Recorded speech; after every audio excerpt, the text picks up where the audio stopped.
Bismillahirrahmanirrahim. Assalamualaikum warahmatullahi wabarakatuh. Teman-teman, bagaimana kabar kalian?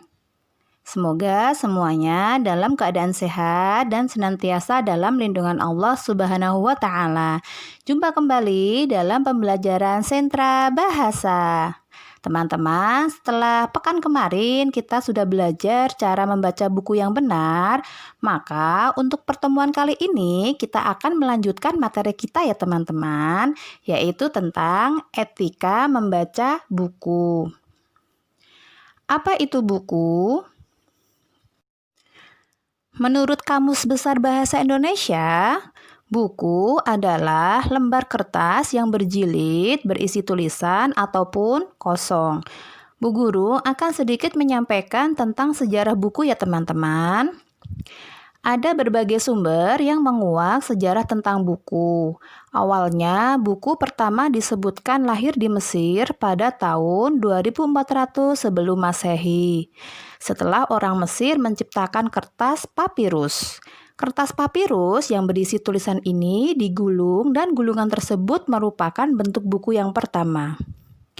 Buku yang terbuat dari kertas baru ada setelah Tiongkok berhasil menciptakan kertas pada tahun 200 sebelum Masehi dari bahan dasar bambu ditemukan oleh Ceylon. Kertas membawa banyak perubahan pada dunia.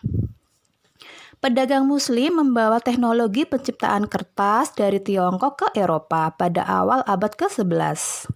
Disinilah industri kertas bertambah maju, apalagi dengan diciptakannya mesin cetak oleh Gutenberg. Perkembangan dan penyebaran buku mengalami revolusi.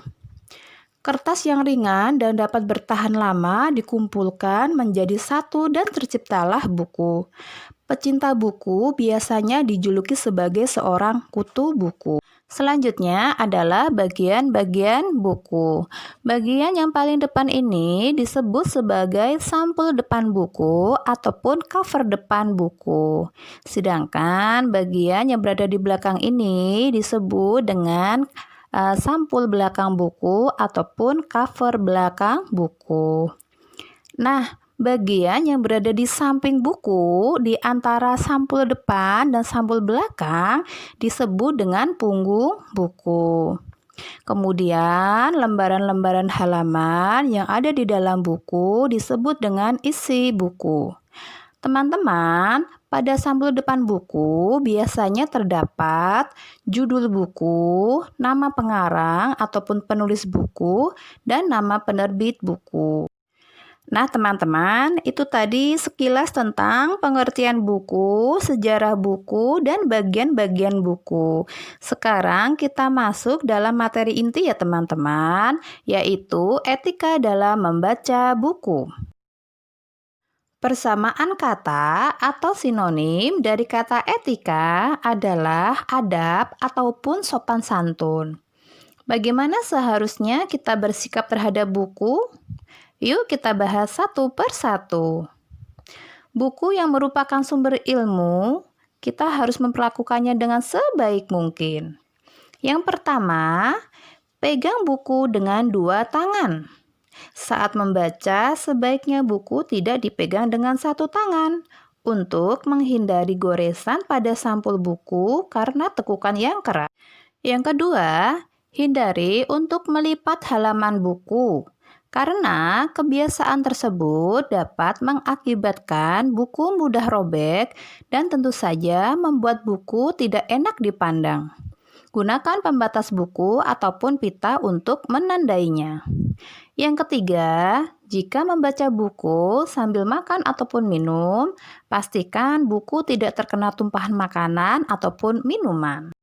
Yang keempat, kita sebagai orang yang beradab tidak diperkenankan untuk melempar buku, merobek-robek, ataupun merusak buku dengan sengaja. Yang kelima, hendaknya kita meletakkan buku di tempat yang tinggi, contohnya meletakkannya di meja ataupun di rak buku. Apalagi jika buku tersebut berisikan tulisan huruf-huruf Al-Quran, kita tidak boleh memperlakukannya dengan sembarangan, misalnya meletakkannya di lantai. Nah, teman-teman, itu tadi materi yang dapat Bu Harni sampaikan. Semoga bermanfaat dan dapat kita praktekkan dalam kehidupan sehari-hari. Tugas yang harus teman-teman selesaikan untuk sentra bahasa di pekan ini adalah mengerjakan LK kegemaran menggambar. Silahkan dibaca ceritanya, setelah itu jawab pertanyaannya sesuai dengan cerita yang kalian baca. Kemudian di nomor selanjutnya, teman-teman diminta menggambarkan salah satu perlengkapan menggambar. Digambar dengan serapi mungkin ya, dan jangan lupa diwarnai yang bagus.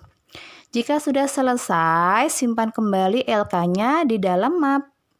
Nanti dikumpulkan saat drive-thru. Sekian dari Bu Harni. Jika ada kekurangannya, mohon dimaafkan. Wassalamualaikum warahmatullahi wabarakatuh.